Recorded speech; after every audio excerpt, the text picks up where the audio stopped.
column as best as you could, and hopefully by the end of this lesson you get another answer for this one. But before we do, let me see or examine yourself how much you're gonna get from this. Okay, just match between the first and the second column.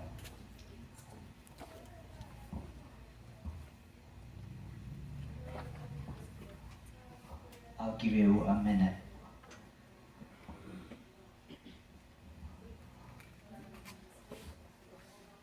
Can you see it? Okay. Oh, never mind. This is interesting. The last one is, what is the point of this lecture? And the last I is premarital sex.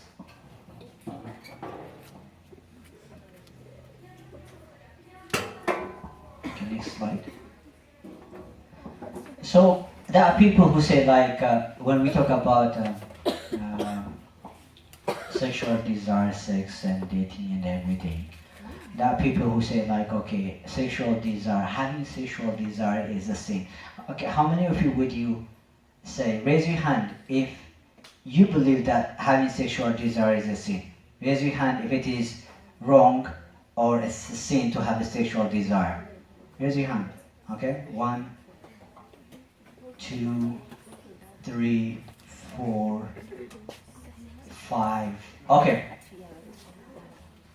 Having a sexual desire is not wrong.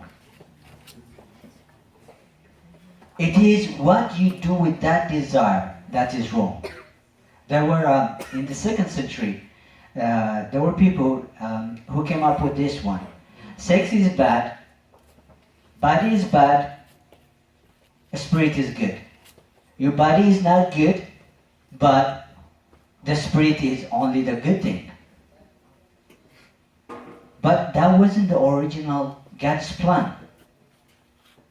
Let's go back to God's original plan, original human experience, and then let's go back and see what the church teaches.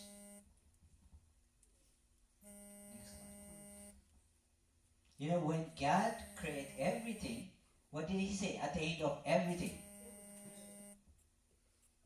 It is very good. God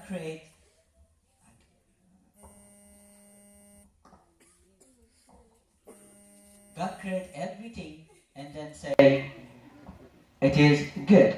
Our sexual desire is not a bad thing, but if you take it from that level, like, if you try to meditate about that one, then that is wrong. That's the limit.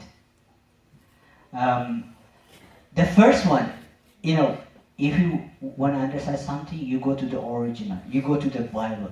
What happened when God created Adam? First one is, Adam was by himself. Solitude means he was alone. And then God said, it's not good for Adam to be alone. What did He say? Okay, I'm going to create Eve.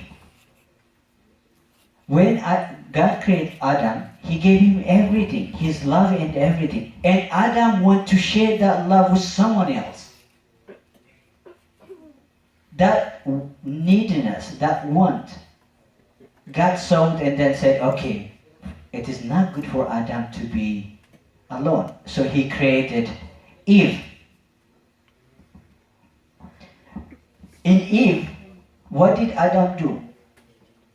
He gave God's love that was given to him, He gave to Eve. Same this God created Eve in His solitude, in His loneliness. Sometimes, being a single, sometimes, especially in teenager, become kind of a taboo in high school and everything if you don't have a boyfriend. I don't know nowadays, but if you don't have a boyfriend, they would, maybe people might call you uncool, or uncool, or outdated, or everything. Let me tell you my own experience. When I was in college, when I was going for my master's, I told them I'm a deacon. And then, okay, what do you have to be a deacon? And then I told them, okay, to be a deacon, first and foremost, you have to be a virgin and everything. And then said, oh, so you are a virgin, you never had, quote unquote. No.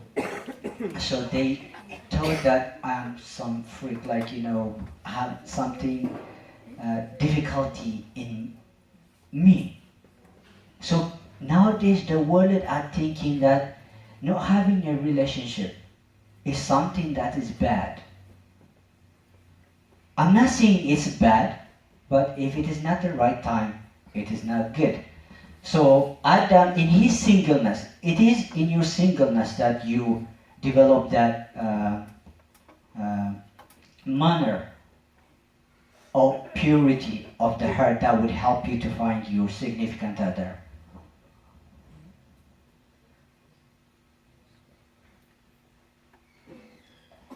When Adam and Eve, when God gave Eve, when Adam gave Adam Eve, they were both naked and they were not ashamed. In Columbus, Ohio, if you come, we have one place, we call it Easton.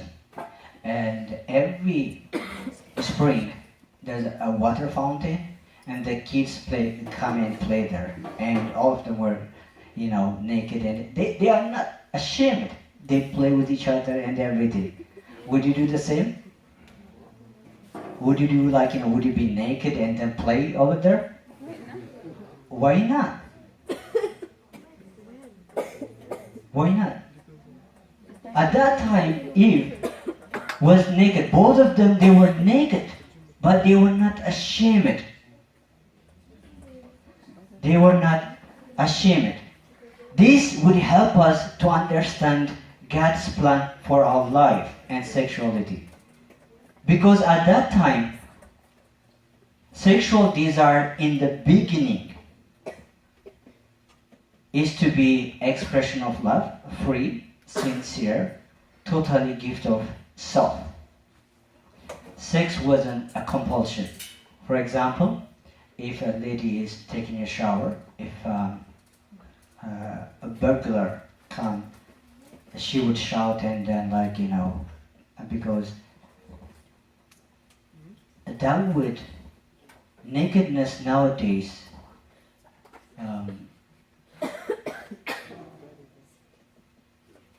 because of sin, you could go to the next slide. Because of sin, when we see a naked one, what we think is lust instead of love. The first one was Adam. He was naked with Eve. But at that time, it wasn't lust. It was love. It was gifting of himself to her. It's not the reverse. But nowadays, because of sin, it's totally different. When you see a naked one, a person who is wearing short, the first, guys, I'm gonna tell you, I'm gonna be honest, ladies, from our perspective, we are visual person. When we see things, you have to know this one. I'm being honest and blunt, okay, here? Because if I can be honest and blunt here, you're gonna go to everywhere and then get the same information in a distorted way. Guys are visual, and when they see things, they might sin. So, sex before they sin and after, you can see before it was a product of love, peace, total, faithful, gift with each other. It is what I can do for other. But after the fall, sex become a lust. It's about me. It's about grasping. It's about selfishly gratifying oneself. Sin separate us from God's plan of loving each other. Next slide. So, originally, sexual desire is not a sin. Sex is originally good because God created it, and He said everything that He created is good and pure. Sex is, if it is in God's way, if it is in God's way, it is an expression of total gift to each other. If it is from in God's way. To blame our body for the problem of lust is distortion of not facing the true problem of our heart. It's not the body, it is our heart that's lusting. For example, if a beautiful lady comes, I'm gonna say she's very beautiful because that's how God created her. Ladies are meant to be beautiful, all of them, period. When we see a lady, we have to be in awesome because that's how God created her. But when we distort that beauty and then try to distort it, it becomes lust. Lust is a problem of our heart. When we see a lady or when we see a guy, and then if we take it far, then it becomes a lust. Unless we are at the distorted desire of our heart, we will never be able to taste what God wants to give us through pure sex. So sex is only allowed within the marriage, period. No bad or if. It's only allowed inside a marriage. In that one, it's allowed, it's beautiful. Next slide. So what do I need to be modest? Especially, ladies, when you go to especially now, when there's a wedding, that's when you see ladies dress small, like, if you think like, if you're dressing, and then if you think it is, if you are doubting whether it is short or not, you already answered the question. It's already short. You have to change it. Why do you need to be modest? It's not because your body is not good. No, it's not like that. You're doing that one. You're covering your body.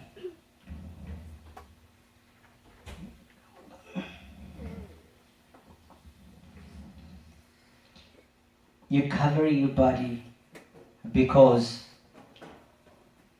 to protect your own dignity from a strange lustful look, a look that fails her God-given dignity as a person. You don't want some people to use you as an object. They want you to see as who you are. Modesty is a sign of confidence in yourself. Nowadays the world are defining beauty as like, you have to be half naked and everything. That's what beauty is. But that's not.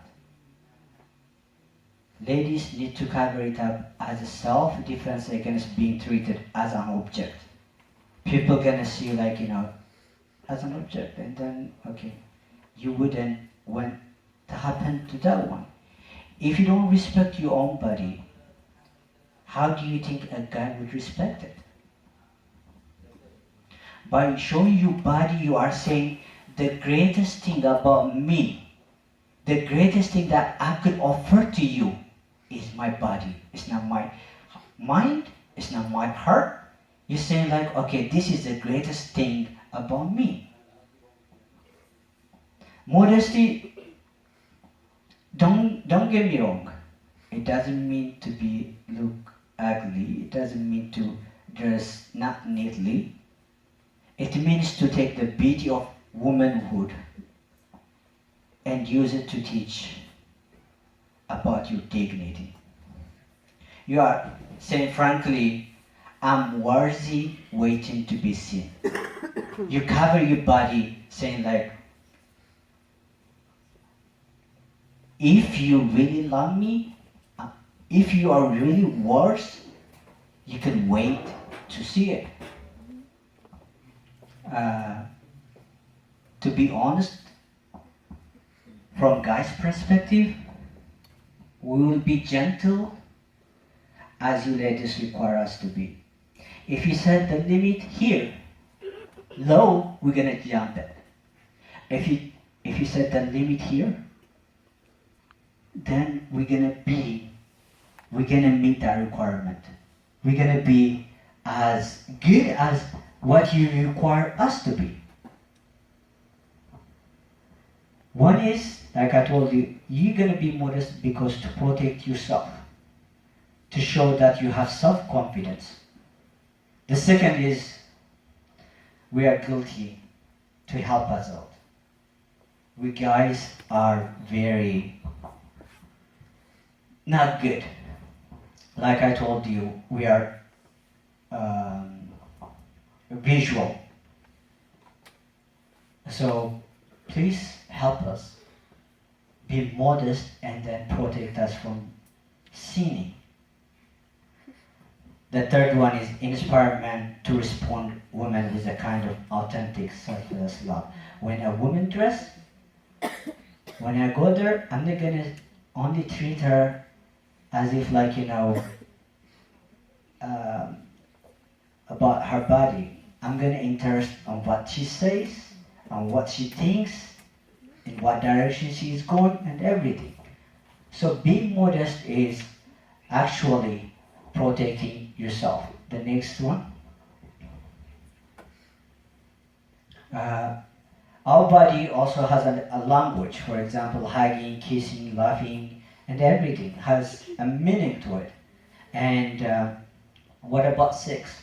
When someone is having sex with another one, he's saying that I'm totally, freely, completely yours. You are saying that one. There was a movie called Vanilla Sky by Tom Cruise. He's a leading actor, and after he slept with a woman, and then she said to him, don't you know when you sleep with someone, your body promises whether you know it or not. Your body is promising. For example, if someone is hugging, and then if someone is hugging, what does that show? They love you, yep? When someone having sex with someone, he's saying, I'm totally, completely yours, period. And that could only happen within marriage. If it happens without the marriage, that's a lie. Your body is lying. In sex before marriage, there's no commitment. It is ungodly. You are free to ignore God's commandment, but never free to avoid consequence. There are going to be a lot of consequence. This is a thing that was posted in a shop. It said, merchandise slightly used, greatly reduced in price. When someone is having a sex before marriage,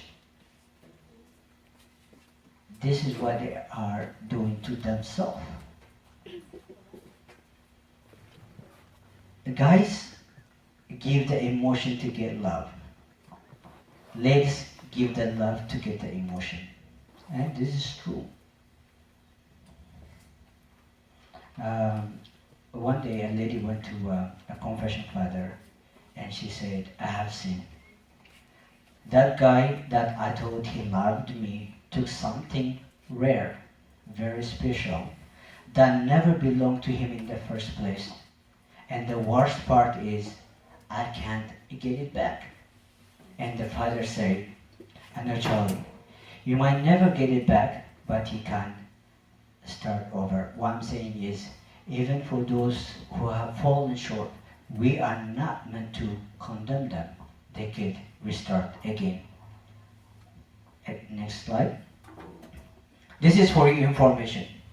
Do you know the fact? About 40% of all children in US will live with their single mother, never married or divorced. So the chance of marrying after having a child before marriage is very low. Every day, 8,000 teenagers in US become infected with sexual transmitted infection, STD or STI. 61% of teen sexual relationship end within 6 months, and 80% end in 6 months.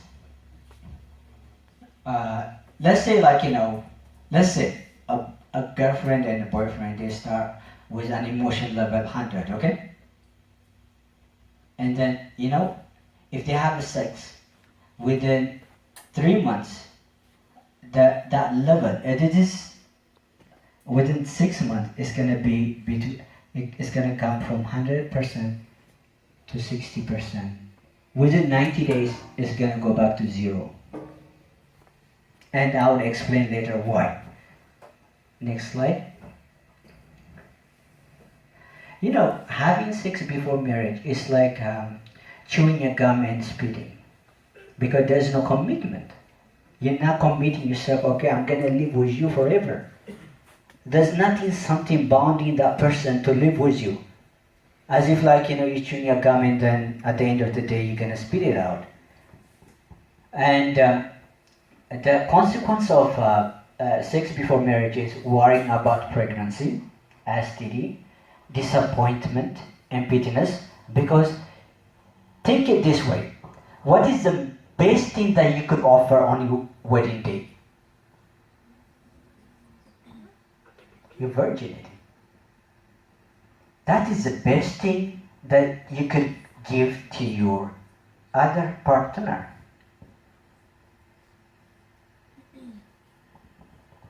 Some people, if they don't have that one, if they couldn't offer that one, then they're gonna feel that disappointment and emptiness. When I say this one, I want to be cautious about those people who have done it before. They could restart it and then live a chastity life. And they're gonna be regret, they're gonna be guilt, loss of respect. They're gonna lose respect to themselves, and they're gonna have lose self-esteem, and they're not gonna trust anyone, because a guy would betray them and everything. Yeah. Next one. So far, I was talking about ladies. Now I'm gonna focus on the guys. And the guys, one thing that we are really troubled with is pornography. I'm being blunt here, okay?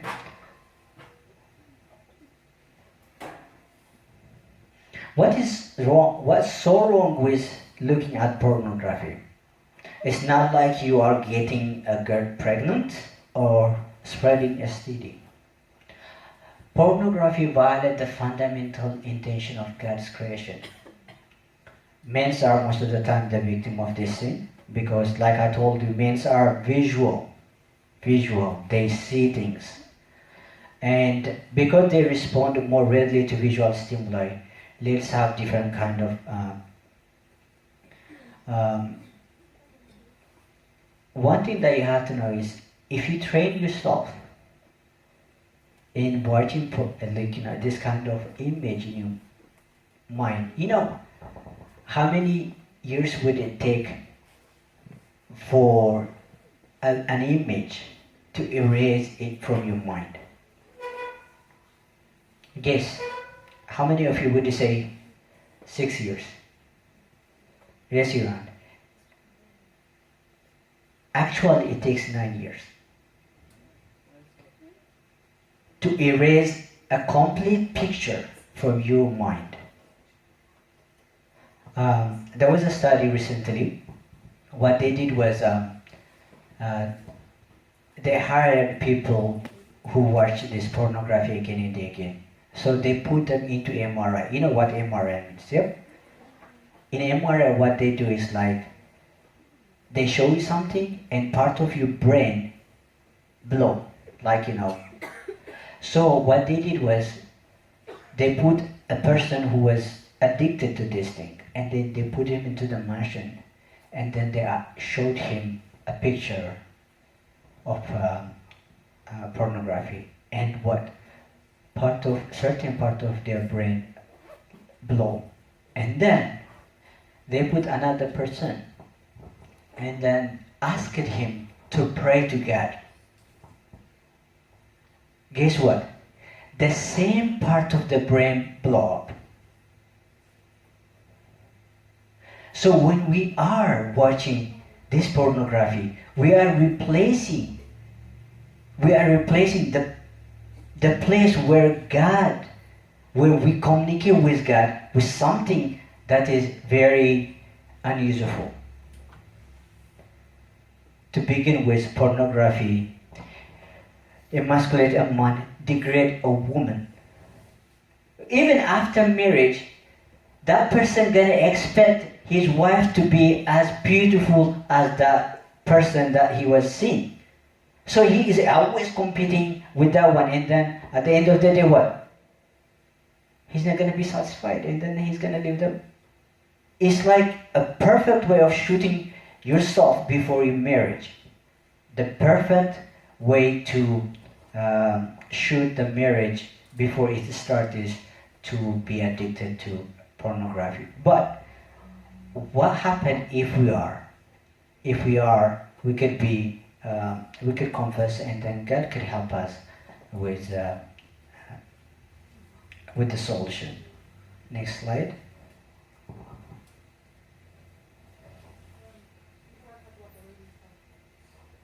What is it?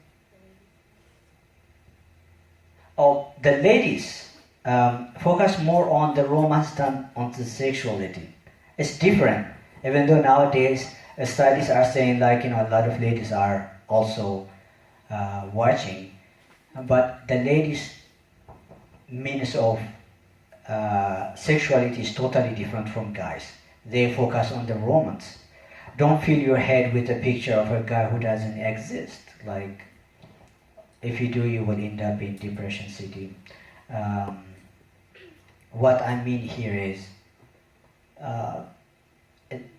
even before marriage, if you putting your start down low and then investing in that romance with that person that wasn't meant to be with you, and then that's lowering your standard, and that person gonna crush your spirit, and that's not a good thing.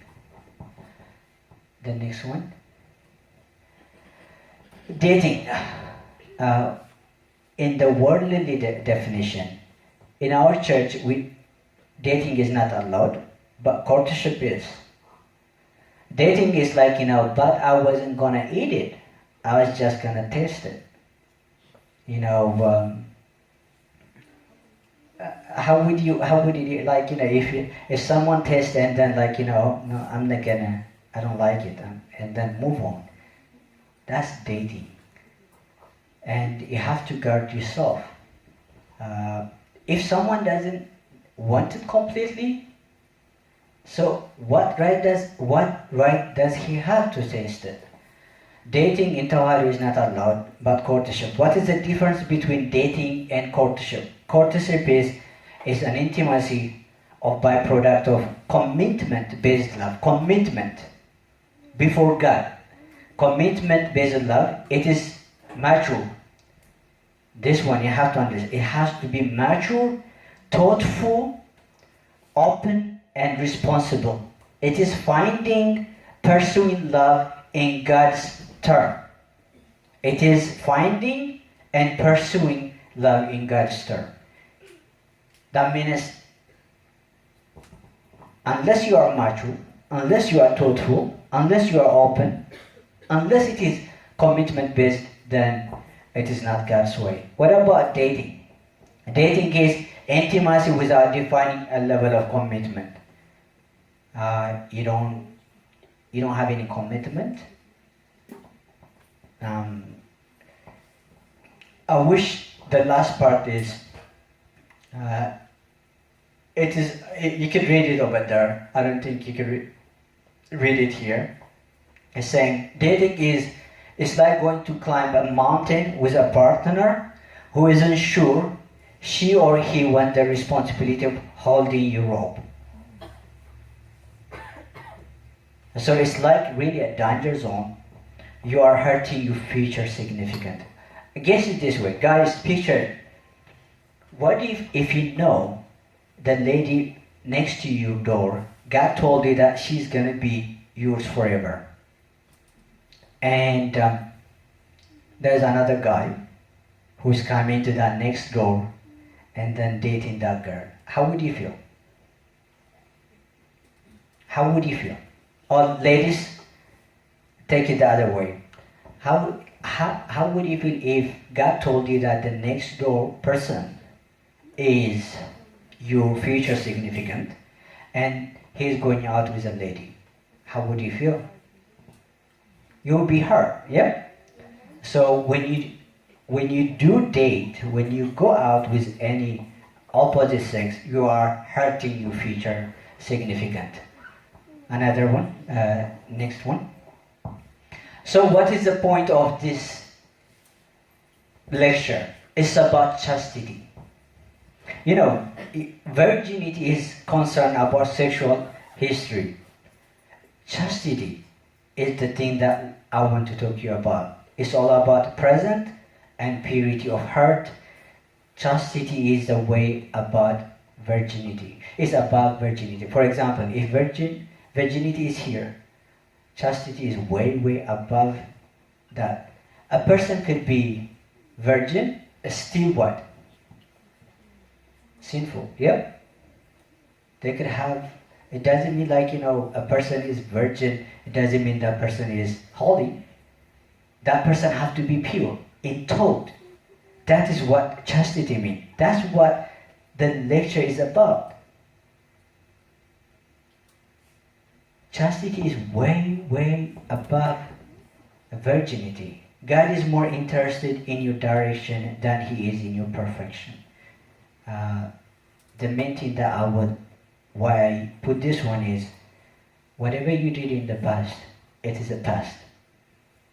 You have to come to terms with it. You have to confess about it. God is really interested in your future, in your direction. Above all else, guard your heart. For everything you do, for everything, do flow from it. The heart, that's where chastity resides. Purity. Next. There are three kinds of love. There are eros, that's physical thing. There are phileo, that is friendship. Agape, that is God's love to human. So in marriage, we have these three things. Those people who do things before marriage, they are only taking that eros. In marriage, there is eros, that means sexual relationship. There is phileo, that's a brotherly friendship. And there is agape, that's because God is in you, you love each other in God's term. What I'm trying to say here is, don't separate loyalty or commitment and faithfulness. You have to be committed first. You have to be committed in front of God to have any kind of relationship. Next slide. Side effect of pornography, makeover, it numbs, desensitizes your sexuality. In marriage, it's a perfect way of shooting your future marriage in the head. You privately hide yourself, hoping no one will disturb you. Fantasy what you are inside start to know with seesaw, guilt, and depression. Especially those who have this kind of thing, they are always crying from inside out because they want something pure, but still there's something in them that really disturbs them. When someone is addicted to this kind of stuff, they begin to lose their ability to bond with the real people because they are getting something with by watching things, and they are not relating to each other. Some guys, they don't even know how to relate to ladies because they are addicted to this one. Even though in our culture it's not that obvious. But now it's getting there. It's getting there in school. And when I talk to so many teenage from the church that I go, and that's one of the main problem that is coming up right now. And a person who is addicted to this one, at the end of the day, they don't know how to relate with a real woman, and vice versa too. And more so with the one very important person, your future spouse. That's not a good thing. Next slide. The right thing at the wrong time is wrong dating. Even though you really like him or you really like her, but it's not. If it is not the right time, it is wrong too. Dating most of the time often mistake a physical relationship for love. Someone said, if you really love me, you have to do this one. How many of you heard that one? Even happening to your friends? No? Okay. It gives a sense of love and sex are interchangeable. If you love someone, you have to do something. This is not love. This is lust. It's about taking away. It's not about giving. Love is about giving. Many people measure the seriousness of their relationship by the level of physical involvement. If they have sex and they have a good relationship, and that shouldn't be the measurement. Just having physical relationship and no commitment with someone indicate what they have in common is not love, it is lust. It is lust. Next slide. The second one is dating also often isolates a couple from vital relationship. Especially if it is not the right time, it's like plucking a flower before it blossoms. If it doesn't give a fruit, a flower wouldn't be a good thing. Dating often about focusing on each other without intending both selfishly and selfishly cut themselves from others. I love that one. Plan failed for lack of counsel, but with many advisors they succeed. What I mean is, there is an age when you have to focus in school and prepare yourself for the future. And there's a place where you have to have this kind of relationship. If it is before that time, then it might take you to the direction that you don't want to be. Let me give you an example. A year and a half ago, there was a lady. She was 17. She came to a clinic that I was working. So she came because her friends were doing drugs and everything, and she was influenced and she did a drug. I saw her, and she was HIV positive, and she had also hepatitis C. Now her whole life have changed the direction. Now she has, of course there's a medication, but there's no cure for HIV. Yes? Now will she marry to the person that she's gonna really love? By doing something before marriage. Sometimes your direction could take 180 directions that you never want to go there. This person, now she has lost her futurity. Now the futurity is going to depend on what she has done. Her past is always holding her back. So dating sometimes it is really, really isolate us from the important thing that we must do. Next slide. If marriage is the goal, I don't know why you are in the relationship. Okay. If your goal is not marriage, then why dating? That's courtship. Courtship is finding love in God's term with commitment. If you're not at that point, why are you in that relationship? Next slide. Side effect of dating, the last one. Dating can distract young adults from primary responsibility preparing for the future. How much you put into the dating relationship determine how much it will hurt when it ends. It's going to end anyway because there is no commitment.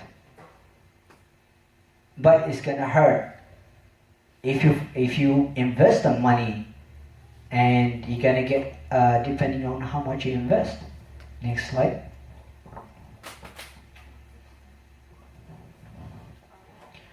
Chastity.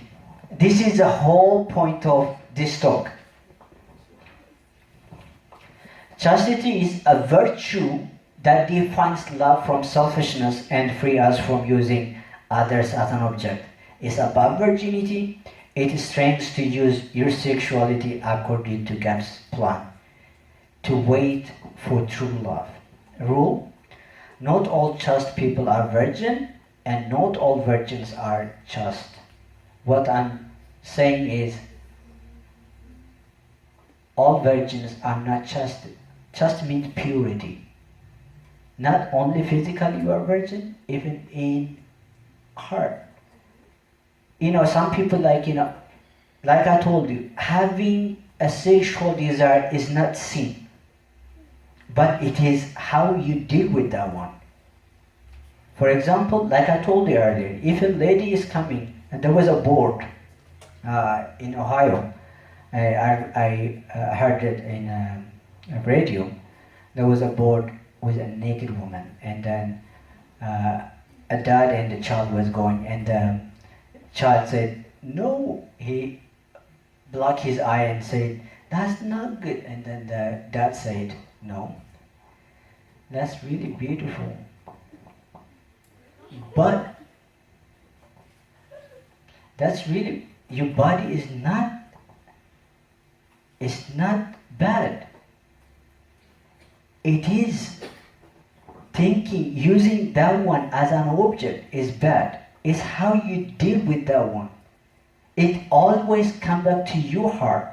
If you lust after that picture, then it is lust. It is bad thing. What I'm trying to say is having sexual desire, thinking about something. For example, if my friend come and then fight with me and then make me really angry, would that make me a sinner? No. But if I think about it and then try to avenge or kill him, that is a sin. The same thing. If you see someone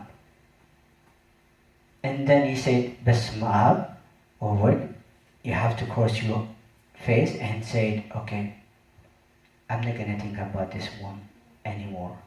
Yeah, you did it in a positive way. Because you can't control outside yourself. You're going to see so many things. You're going to watch a movie. At the middle of it, there's going to be something that you don't want to see. At that point, you have a choice. Whether to indulge that one or to put it away. So sexual desire is not sin by themselves. It is how you deal with it. Next slide. That's what chastity means about. Love needs to be, I want you to memorize this one. The difference between lust and love is this one. Love to be free means no one made you to participate. You take mature, responsible, well-developed spiritual risk. A spiritual risk, not worldly risk. You have to be free. You don't have to be pressured to be into the relationship. Total means you don't hold back. You give all yourself. That's why we don't allow condom in our church. When you love someone, you give yourself totally, 100% to the other person. Even if that person is gonna get pregnant, you total. Christ came and gave his everything to the church. He didn't hold back. Okay, I'm not gonna I'm gonna suffer, but I'm not gonna die. He didn't say that. He suffered and died. And in relationship, the real relationship, you have to go 100%, total. You have to give yourself 100%. That's why we don't allow condom in our church. Because you use condom, why? Because you don't want the lady to get pregnant. This is holding your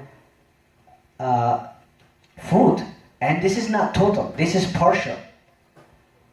And faithful, you are committed to the person until death.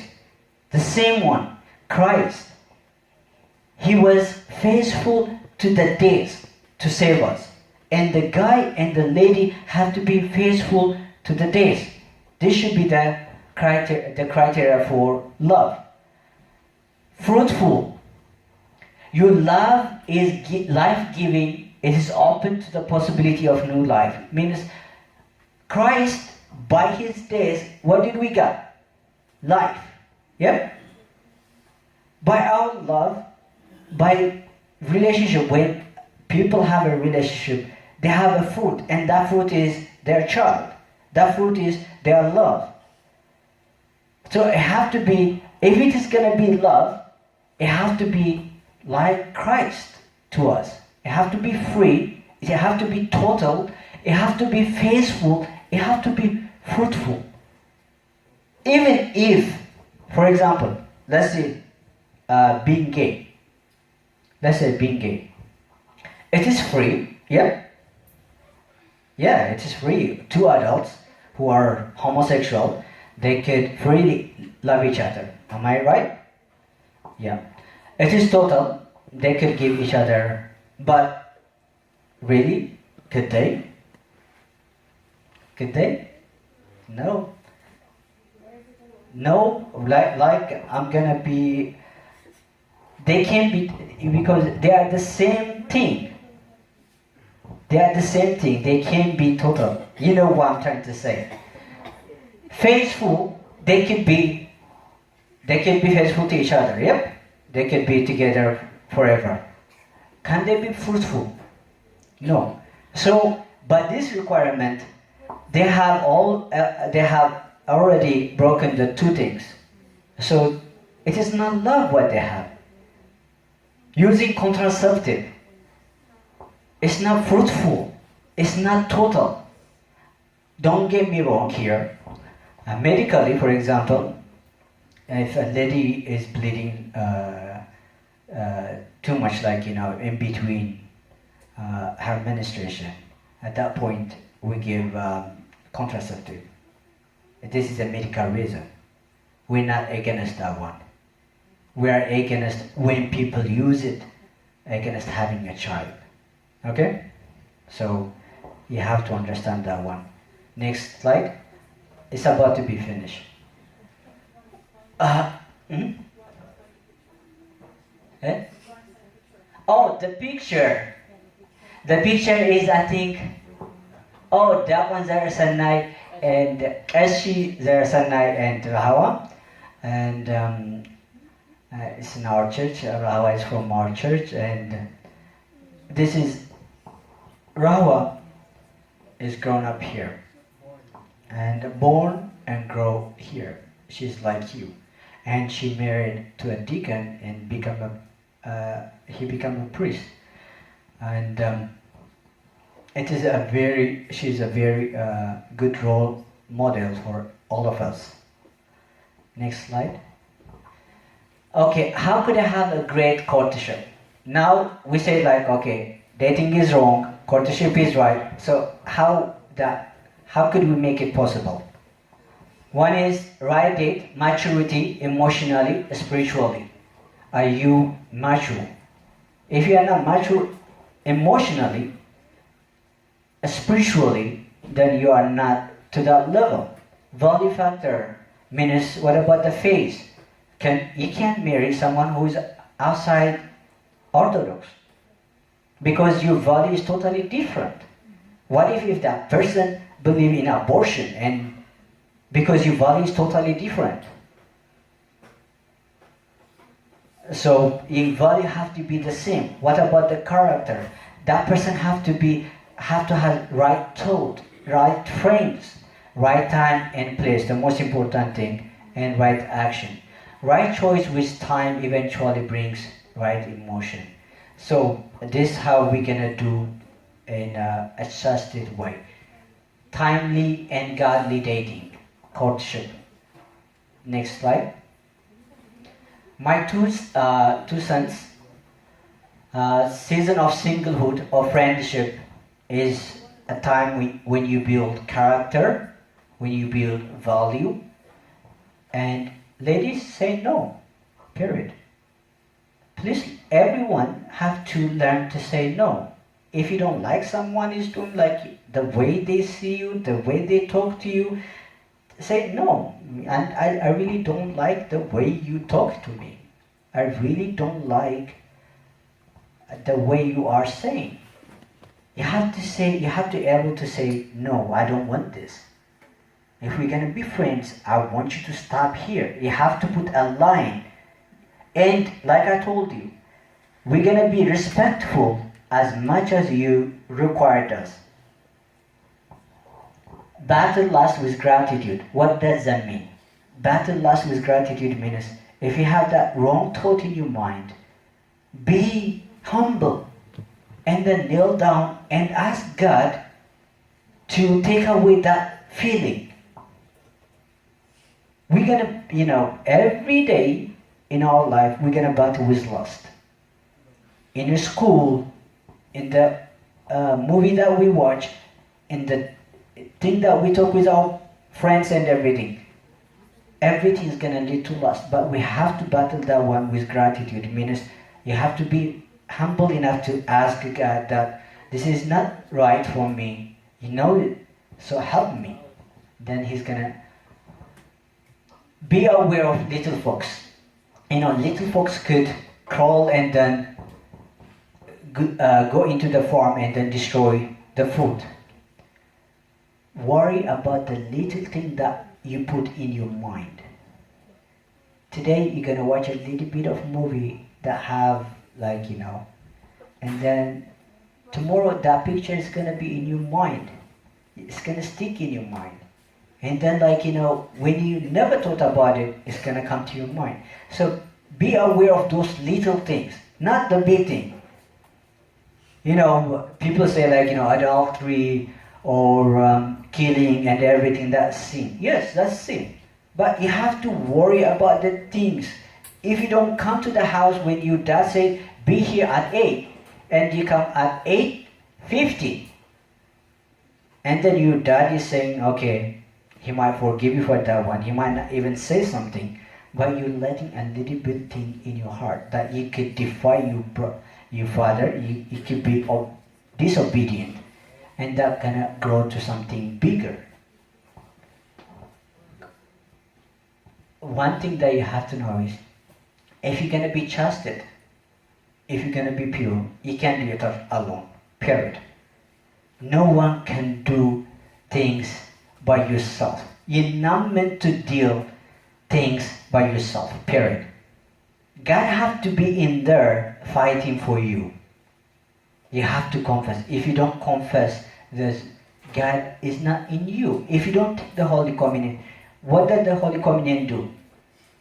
It's going to be in you, God in you. When you fail, even though you are falling, He's the one who's going to bring you up. So confession and communion is the thing that would bring you to that straight line. If you don't do that one, then you still are under God's grace, but that's not going to lead you to righteousness. Ask saints to give you strength. I'm gonna tell you a personal history. I always talk about this one whenever I go. When I was 7 years old, I was born and grew in Ethiopia, and when we have an afternoon shift, and when I was coming to the house, I heard people were crying in my house. Everybody was crying. And then I ran. I have my twin and me and my twin ran to the house and saw my mom lying down on the bed, and everybody was crying. And she was dead. And I don't know how to react. I was just standing still and then watching everything. And this person from the neighbor, she came and we had an icon of Saint Mary. That one was really small. And she brought the icon and she put it on her forehead. The minute that icon touched her forehead, Mom said, take a grasp of air. And she came to life. Yep.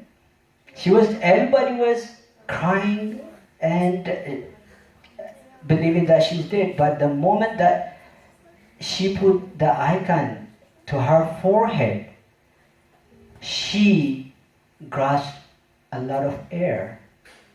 And no one can explain that one to me. That's how saints work. The unimaginable thing could happen with saints. Have one saint in your life that you really care. And that saint would follow you forever, would protect you, would cherish you, would give you a lot of happiness. There is Saint Mary, Archangel Michael, Abuna Tagal Haymanut. Have someone in your life. And that saint would follow you forever. Chastity is a gift of purity from God. So let's be chastened. Next one. So let's answer it. Let's answer. If you really answer this one above 80%, that means I did a good job of explaining everything. If you got below 80%, between 50 and 80, I'm okay. If it is below 50, then I must do better the next time. Okay? Let's answer number 1. God's original plan is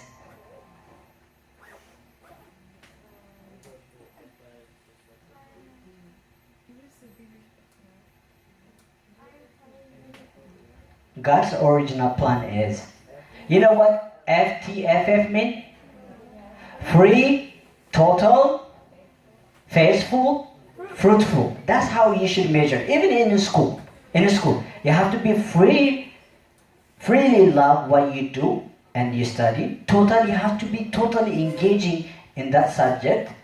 And faithful, you have to be faithful. You have to go to class, you have to study.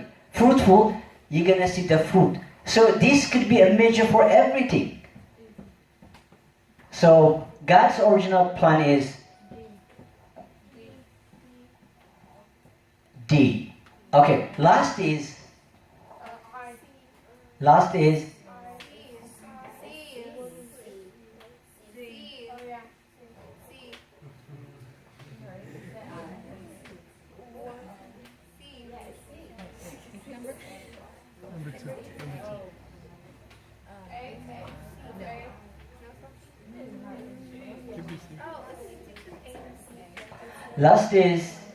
selfish desire to grasp and possess. Modesty, you could answer it like, one question could have 2 answers. Modesty, why do you need to be modest, ladies? Yep, to inspire men to have a selfless love towards you. Meaning of sex. Yep.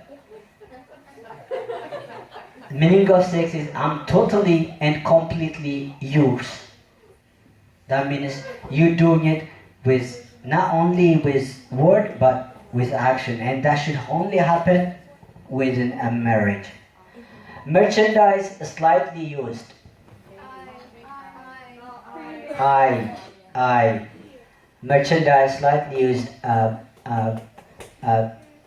sex before marriage. Counterfeit love.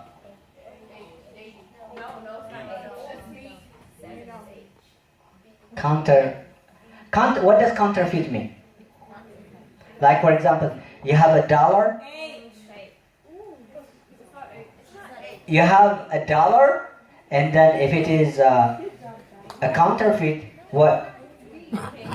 You can use it. Yep, a counterfeit love is pornography. Even though, you see things, you can't have a good, human relationship with something that's image. Yep, it's a counterfeit love. I wasn't gonna eat it, just tasting. Dating. Yep. H. Measuring standard. Measuring standard. This is where you could choose a measuring standard is you can measure FTFF. You can measure, whenever someone asks you, you can measure through, is it free? Is it total? Is it faithful? Is it fruitful? Don't forget that one. What is the point of this talk?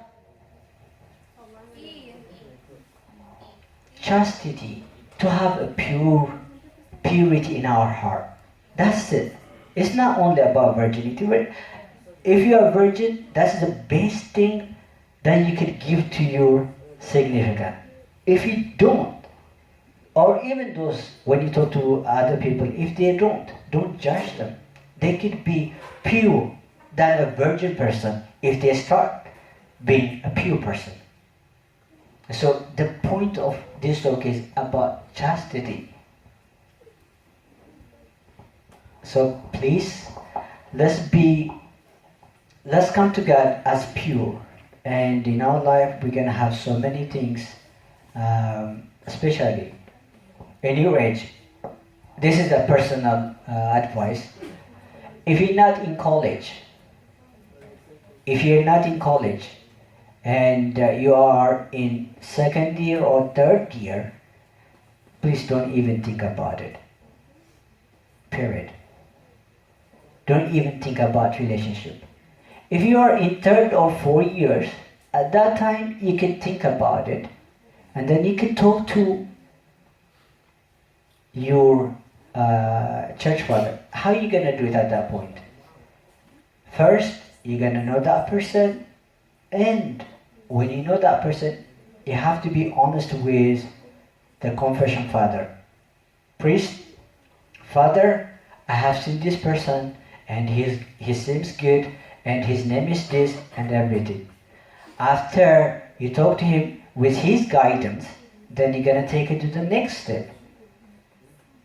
But don't do everything by yourself. You're not meant to struggle the life by yourself. Any question? Yes? Okay, so going back to when you were talking about modesty. Yeah. I agree with you to an extent. I just don't understand why, if anything were to happen, it's always put onto the girl. If anything happens, it's her fault. I feel as though. Be quiet. I Respect. feel like, okay. Men should also take responsibility as well. Okay, the woman can do her part, but the men should also have responsibility as well. I agree 100% with you. It is not the guys have this a green light to think whatever they want. No. Even when they see that kind of stuff, they could go and talk to her as a friend. Okay, please. Or they have to protect themselves.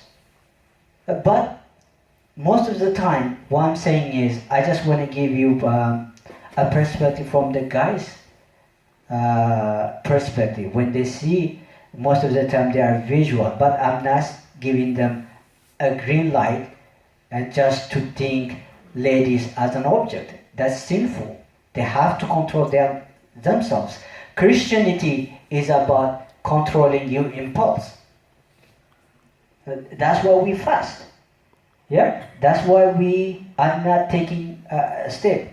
Guys, they have to train themselves. We have to train ourselves, not to think that way, and I really 100% agree with you. On the top of that, we love you ladies to help us to do that, so that we could be pure.